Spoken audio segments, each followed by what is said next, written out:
உரைகள் நாங்கள் கேட்டிருந்தாலும் எதுவும் எங்களை நினைவில் இல்லை.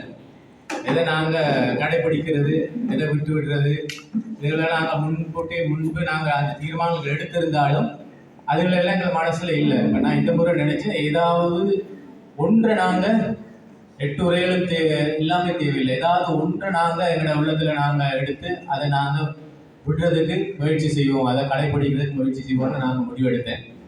அதில் அந்த பிரிதட் உரையில் ஒரு கதிரையை வரைஞ்சி அதில் நாங்கள் பலவிதமான நிகழ்ச்சிகள் இருக்குது. அதில் எதை நாங்கள் கதிரைக்கு முதலிடம் கொடுத்து அந்த கதிரையில் நாங்கள் யாரை உட்கார வைக்கிறோமோ அதுதான் எங்களோட கடவுள் அப்படின்ட்டு உரையில் சொன்னார். அப்போ நான் டக்குன்னு எனக்கு ஒரு இந்த மனசில் உதிட்டு வந்தது தான் ஒரு காரியத்தை நான் விட்டு விடணும். இந்த காலகட்டங்களில் அவங்களுக்கே தெரியும், சின்னவங்கலேருந்து பெரியவங்க வரைக்கும் எதில் மிச்சம் உறுதியோடு இந்த விருப்பத்தோடு இருக்கிறாங்க. ஃபோன் தான். இப்போ எனக்கும் அந்த ஃபோனில் எடுத்தேன்னு சொன்னால் சில இதில் பார்த்துக்கிட்டு அப்படியே பார்த்துக்கிட்டு இருக்க தோணும். வீட்டில் மனைவி வேலை செஞ்சாலும் செய்யணும்னு தோணும், ஆனால் அதிலேயே அடிக்ட் ஆகி அதிலே இருந்துடுறது. இப்போ நான் நினைச்சேன், நான் முதலெல்லாம் கொடுக்குறது இந்த ஃபோனுக்கு தான். இடையிலேருந்து இந்த ஃபோனில் நான் தொடர்றது இல்லை, தேவையானது மட்டும் நாங்கள் பார்க்குறது, தேவையில்லாத நாங்கள் விட்டு விடணும்னு சொல்லி ஒரு முடிவு எடுத்தோம். அப்போ அந்த குழுக்களாக பிரித்து எங்களை விடும்போது அதில் குழுக்களையும் பார்த்து பகிர்ந்து கொள்ள சொன்னாங்க. இப்போ அதிலே நாங்கள் பகிர்ந்துக்கிட்டேன். நான் இன்றைக்கு முடிவெடுத்தேன், இந்த ஃபோனை வச்சு நாங்கள் அதில் அடிக்ட் ஆகாமல் அதிலிருந்து நாங்கள் விடுபட நான் முடிவெடுத்தேன். அதற்காக ஆண்டவருக்கு நன்றி. இந்த அனுபவத்தை எங்கள் எல்லாரும் தேவை. இப்படி நான் அங்கே விளங்கப்படுத்தினேன். ஒரு வட்டத்தை கேளுங்க, வட்டத்தை போட்டு இதுதான் என்னுடைய வாழ்க்கை. இந்த வட்டம் என்ன? மகே ஜீவிதி, என்னுடைய வாழ்க்கை. அந்த நடுவில் ஒரு கதனையை கேளுங்க. அந்த கதனையில் இருக்கிறவர் தான் என்னுடைய ஆண்டவர். அதுல இயேசு இருந்தால் இயேசுவே என்னுடைய ஆண்டவர். இதுக்கு முதல் சொன்னார், 24 மணி நேரத்தில் யாரை பற்றி கூட நிற்கிறேனோ, இதை பற்றி கூட நினைச்சு கொண்டிருக்கிறோம், அதுதான் அந்த கலவையில இருக்கும். அப்ப என்னுடைய கடவுள் சில பேர் கூட நினைக்கிற இடத்தை பற்றி அடுத்தது குடிக்கிறது இதை. சில பேர் அன்பு செய்த ஒரு ஆள், இந்த மகனை மகளை காதலிய, சில பேர் தொழில, சில பேர் பணத்தை, அதுதான் அந்த கதலையில் இருக்கு. இப்ப பணம் கதலையில் இருக்கிறாள் என்ன யோசிப்பார்?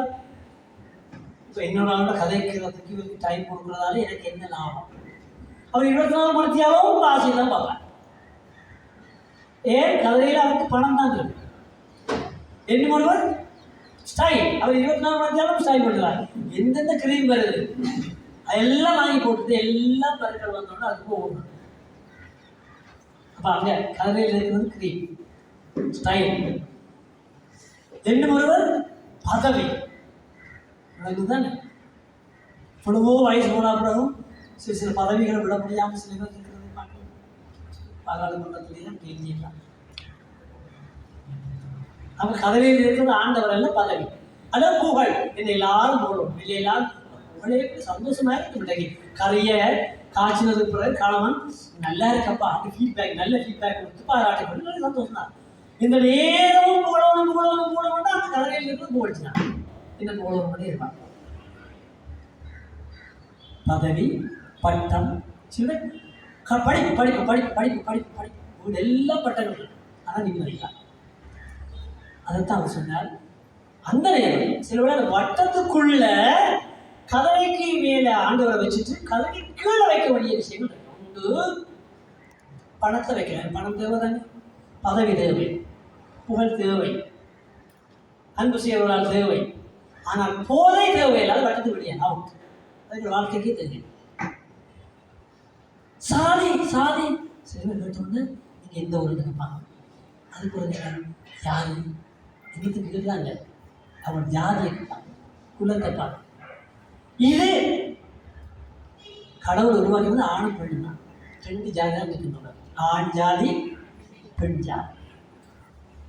பெண் ஜாதின்னு சொல்லி வைஃப் பெண் ஜாதி, பெண் ஜாதி, அந்த ஜாதி, பெண்ணினம் ஆணினம். உங்களுக்கு தெரியுமா? தமிழ் மக்களுடைய வரலாற்றை எடுத்தால் எத்தனையோ ஆண்டுகளுக்கு முதல் இவர்கள் சாதி பிரிவு இருக்கிறது. ஒவ்வொரு தொழிலை செய்வதற்கு அந்தந்த தொழிலுக்கு ஒரு பேர் வச்சாங்க. தலைமையில் பட்டுறதுக்கு ஒன்று, உடுப்பு துவைக்கிறதுக்கு ஒன்று, உழவு தொழிலுக்கு ஒன்று, மீன் பிடிக்கிறதுக்கு ஒன்று, இப்படி வச்சாங்க. ஆனால் இந்த ஆரியர் என்றவர்கள் இந்தியாவுக்கு வந்திருக்கிறது தான் சாதி புலகம். சாமம் அதர்வம் என்று 4 வேதங்களே இல்லாத உங்களுக்கு கொடுத்துருக்காங்க. அதுக்கு பிறகுதான் சாதி, உயர்ந்த சாதி, தாழ்ந்த சாதி என்றெல்லாம் வரப்படுகிறது. சிலப்பதிகாரம் எங்களுடைய இலக்கியத்தை எடுத்தால் சிலப்பதிகாரத்தினுடைய வரலாற்றுக்கு பிறகுதான் இந்த சாதி முறையெல்லாம் வந்தது. அது இல்லையா? அப்ப சாதி இந்த வட்டத்துக்குள்ள இருக்கணுமா வெளியாக போகணும்? சாதி தெரியும். அப்போ இதை நாங்கள் பற்றி பிடிச்சிருக்கோம். 24 மத்தியாளிட்ட மகனை பற்றி, மகளை பற்றி, புருஷனை பற்றி, பொஞ்சாதியை பற்றி, அல்லது நோயை பற்றி, அல்லது யாரோ சொன்னதை கவலையை பற்றி, அல்லது என்னுடைய நான் தான் பெரியார் ஆங்கார் 4-5 மூணு.